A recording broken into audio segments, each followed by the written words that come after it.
Powerwell Holdings Berhad tampil dengan inisiatif baharu memperkenalkan elaun minyak khas sebanyak ringgit Malaysia 100 sebulan untuk semua pekerja, berkuat kuasa serta-merta.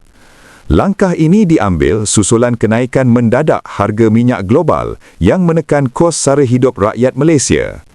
Dalam kenyataannya, Powerwell memaklumkan langkah ini bertujuan meringankan beban keuangan pekerja. Elaun tunai ini bertujuan meringankan beban keuangan pekerja tanpa mengira jawatan atau grade. Powerwell menjadi antara majikan pertama di Malaysia memperkenalkan inisiatif sebegini sebagai sebahagian tanggungjawab menjaga kualiti hidup pekerja. Powerwell adalah pengeluar peralatan pengagihan elektrik voltan rendah dan sederhana yang berpengalaman lebih 30 tahun.